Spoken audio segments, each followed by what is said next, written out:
The alley behind Dawson's bookstore was unsettlingly quiet, an overlooked spot where time seemed to have taken a back seat.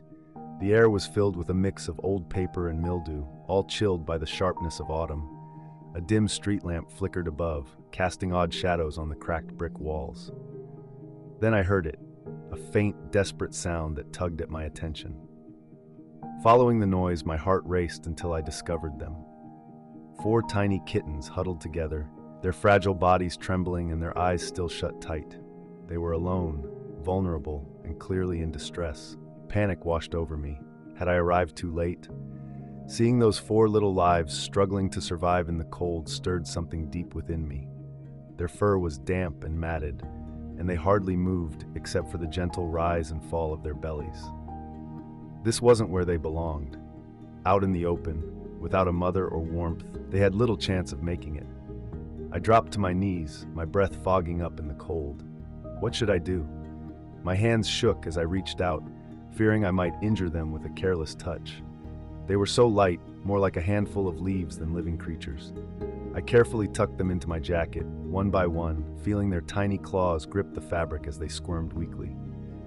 Before I even thought about it, I had Mia's number dialed. When she answered, I quickly said, "I found kittens, newborns, no mother." There was a brief pause, then her tone turned urgent. "Nathan, they need warmth. You must act fast." I took off running. I dashed through the alley, across the rain-slicked pavement, past the bookstore where Mrs. Dawson was sweeping up. She looked up, surprise written on her face, but I didn't stop to explain. Once inside my apartment, I grabbed towels, a heating pad, and anything I could use. The kittens were bundled together, their bodies barely moving. Their breath was so weak, rising and falling like candle flames flickering in the breeze. Would they survive the night? The apartment was dim, and the soft noise of the heater filled the silence as I hurried to make a safe space for them. I set up a makeshift nest in a worn cardboard box and lined it with thick towels. The kittens intertwined, their tiny paws twitching, their ears still too small to perk up properly. Their fur, chilled and damp from the alley, carried a hint of mildew and earth, so different from the warmth I was trying to create around them. I placed the heating pad beneath the towels, ensuring it wasn't too hot, then gently nudged the tiny kittens closer to the warmth. Their response was minimal.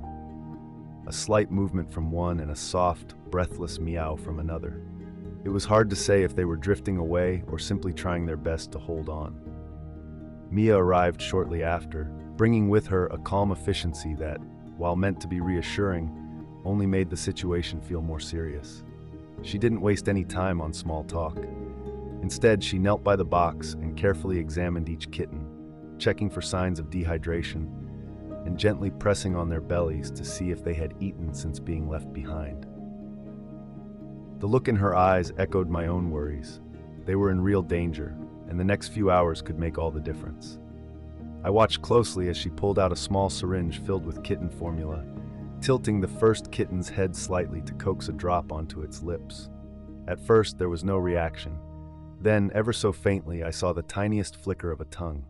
It was a small movement, maybe barely significant, but it sparked the tiniest glimmer of hope.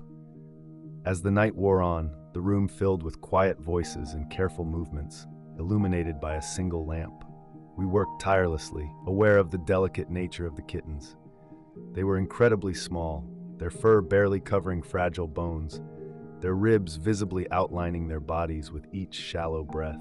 One by one, we fed them, navigating the painstaking process of encouraging tiny drops of formula into their mouths, hoping they would latch. Some showed signs of life, albeit weakly, but then there was Ember. She was the smallest of the group, barely more than a whisper against the towel. Her movements were slow, even as Mia tried to gently wake her. The formula sat untouched on her lips, and when Mia massaged her throat, urging her to swallow, there was no response, no flicker of instinct. A wave of dread settled in my chest as I noticed her breathing, each rise and fall becoming more subdued. Mia's voice held a steady tone, but I could sense the underlying tension. She's hypothermic. She doesn't have the energy to eat. Without hesitation, she cradled Ember in her hands and nestled her against her collarbone, pulling a thick blanket around them both. The warmth of our bodies pressed together felt like our last chance to bring her back. For the first time that night, I confronted the harsh truth of our situation. Not every kitten would survive. Fatigue weighed heavily on my shoulders, yet sleep felt like a luxury I couldn't indulge in. The air in the apartment was thick, filled with the scent of warm milk and the gentle hum of the space heater. Ember lay snugly beneath Mia's sweater, her little frame nestled against the warmth, and her heartbeat was barely a flutter beneath her fragile ribs. I fixated on her, counting each breath and anxiously anticipating any sign that she might be slipping away. The rise and fall of her chest felt like it could stop at any moment. Elliot was on the couch, arms crossed, his usual air of confidence replaced by uncertainty. He had joined us an hour earlier, hesitant at first, but as the reality of our situation settled in, his skepticism faded. While he wasn't the type to bond with animals like Mia or I, even he seemed unsettled by how close these kittens were to the edge.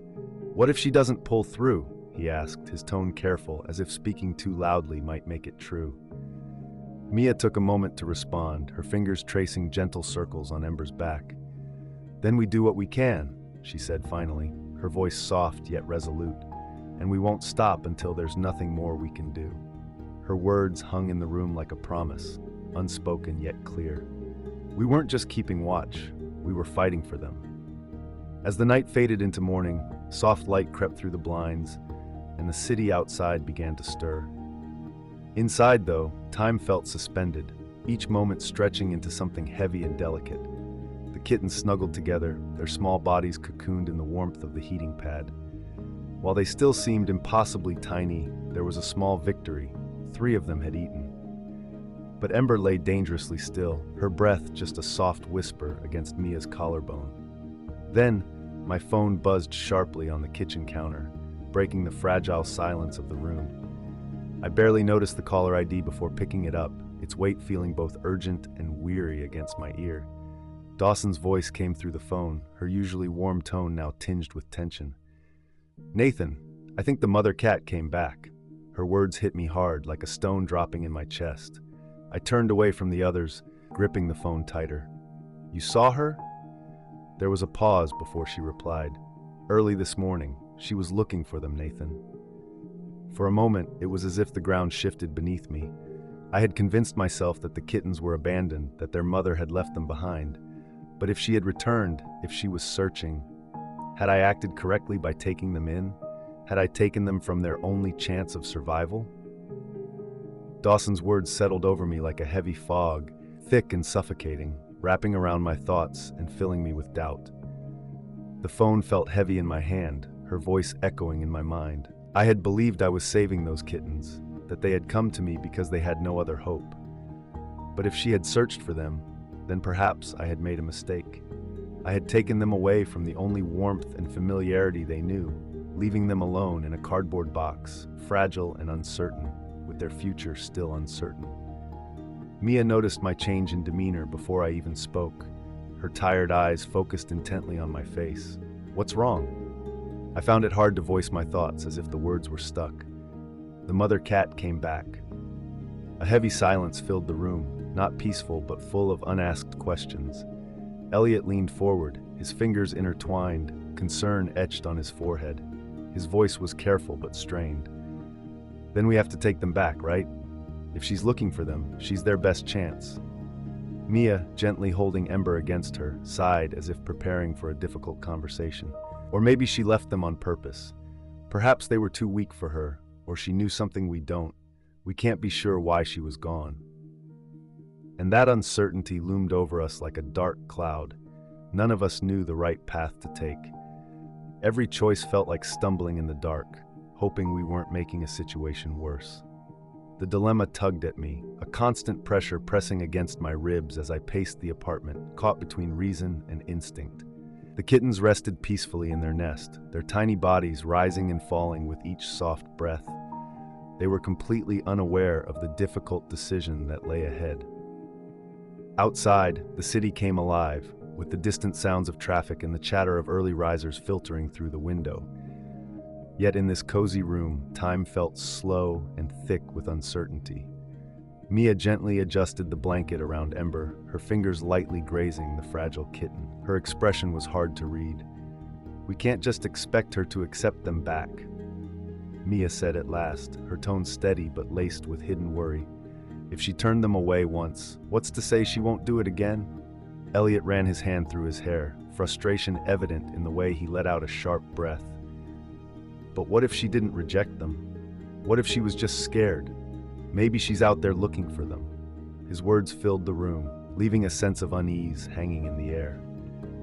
I turned my attention back to the kittens, focusing on Ember.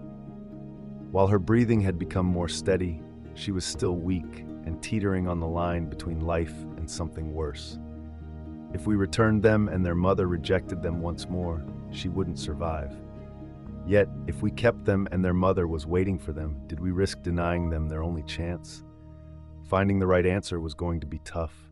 The weight of our uncertainty filled the apartment, a silent pressure that settled in every glance we exchanged and in every cautious breath we took. Meanwhile, the kittens remained blissfully unaware, snuggled together and radiating warmth against the heated towel.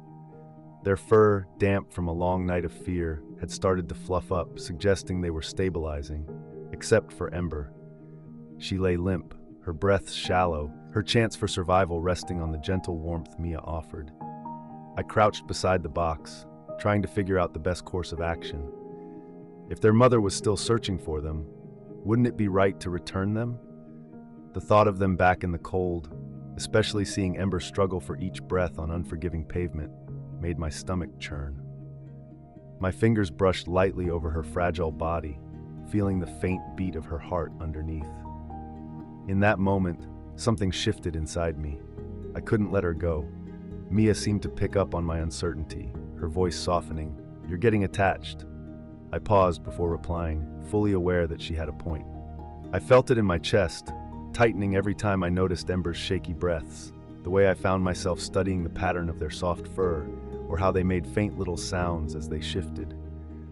I had started this journey as a rescuer, but somewhere along the line, my perspective had changed. They were no longer just strays in need. They had become something more meaningful to me. Elliot let out a deep sigh, rubbing the back of his neck. "So, what's the call?"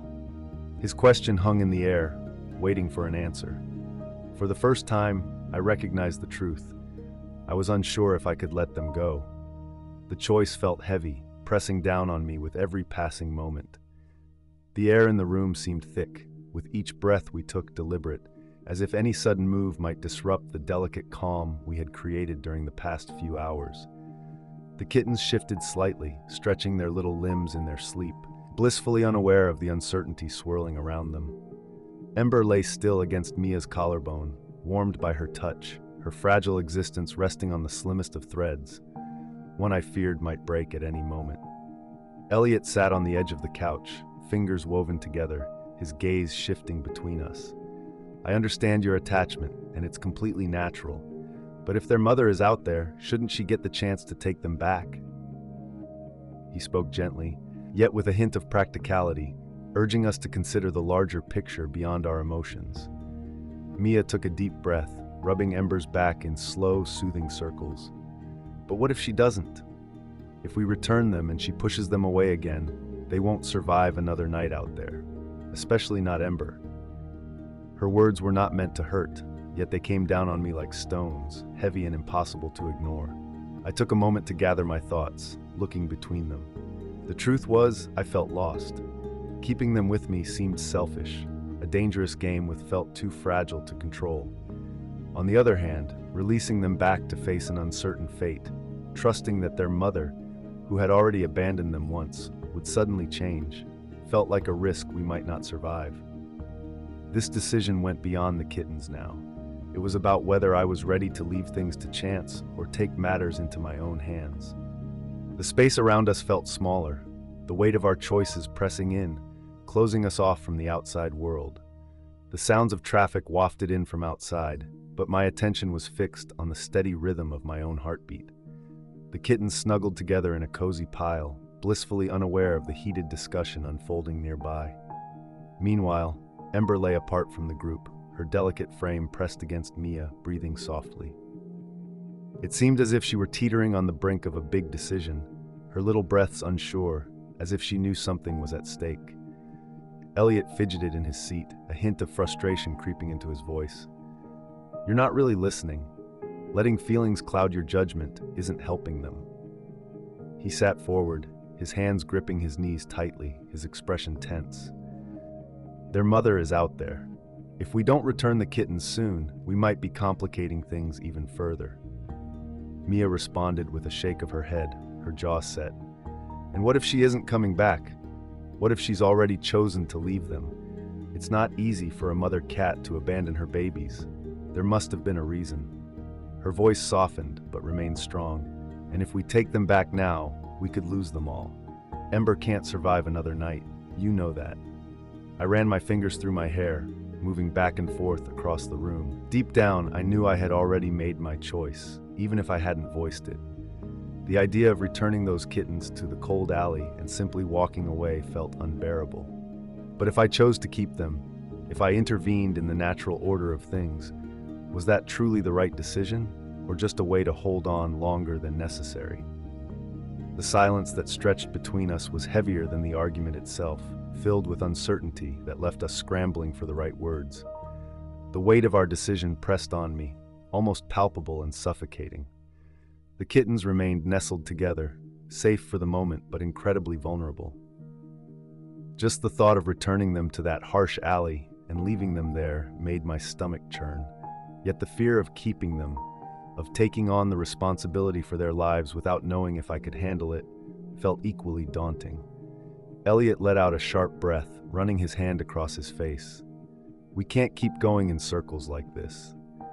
If we decide to take them back, it needs to happen soon, before they vanish for good." His voice was tight, reflecting frustration, but there was also a hint of uncertainty. He wanted to believe that bringing them back was the right thing to do, yet doubts lingered. Mia adjusted Ember against her chest, her fingers lightly tracing the kitten's fragile form. "You already know what you want," she said softly, glancing at me as if she could read my thoughts. "You just haven't voiced it yet." I swallowed hard, my throat dry. She was right. I did know. From the moment I had picked them up off the pavement and felt their tiny hearts beat against my hands, it became clear to me. They were no longer just abandoned kittens. They were mine. Looking at Elliot, at Mia, and at the delicate lives I held, I finally found the courage to say the words I had been holding back. "We're keeping them."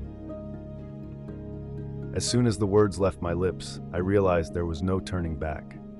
They settled in the room, firm and significant, like the last piece of a puzzle clicking into place.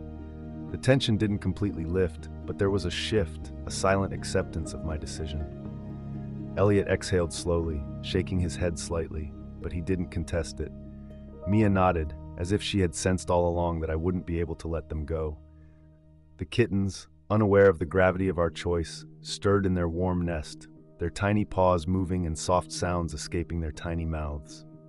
Ember, still nestled against Mia, took a weak but steady breath, her body warmer than it had been all night. This wasn't victory, not yet, but it felt like a small promise that she was still here, still fighting. Without saying anything more, I sprang into action. I adjusted the heating pad beneath the towels, ensuring the warmth was just right. I grabbed the tiny bottles of formula, checking to make sure everything was ready for the upcoming hours. This was it. No more doubts about whether we had stolen them from their mother or if fate had led them into our care. I glanced up at Mia, then at Elliot. "We're going to need a lot of supplies."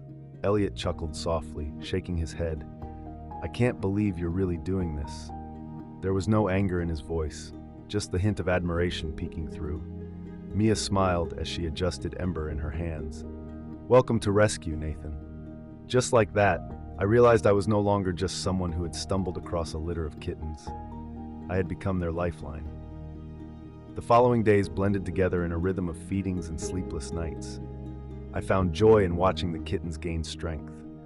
Their frail bodies began to fill out, and their clumsy movements grew more purposeful. It was challenging. In those early days, each feeding was a careful balance of patience and worry. Every hour felt like a silent prayer, hoping Ember would pull through and that the rest would continue to thrive. Then, a change occurred. Their cries transformed from weak, desperate mews into energetic demands for food and warmth. Their legs, once unsteady, discovered newfound strength. Leo was the first to open his eyes, revealing deep blue orbs filled with curious innocence that tugged at my heart. Marigold soon followed, her tiny ears perked up at the sound of my voice. Even Soot, once shy and barely moving, started to crawl, seeking comfort from his siblings. Then there was Ember, the smallest and weakest of the bunch, the one we almost lost. Yet as I watched her nestled among her siblings, her little chest rising and falling steadily, I realized she was still here, still fighting. I had entered this journey as a stranger, simply someone who found a helpless litter of kittens. Now they felt like part of me. As I stroked Ember's soft fur and felt her warmth, one thing became clear. I had saved them, but they had saved me too. Rescue isn't just about saving lives. It's about facing uncertainty, making choices without guarantees, and discovering that even the tiniest creatures can change us in unexpected ways. I began this experience thinking I was merely helping a few abandoned kittens, but I learned that they were teaching me about resilience, responsibility, and the quiet bond we share with the animals who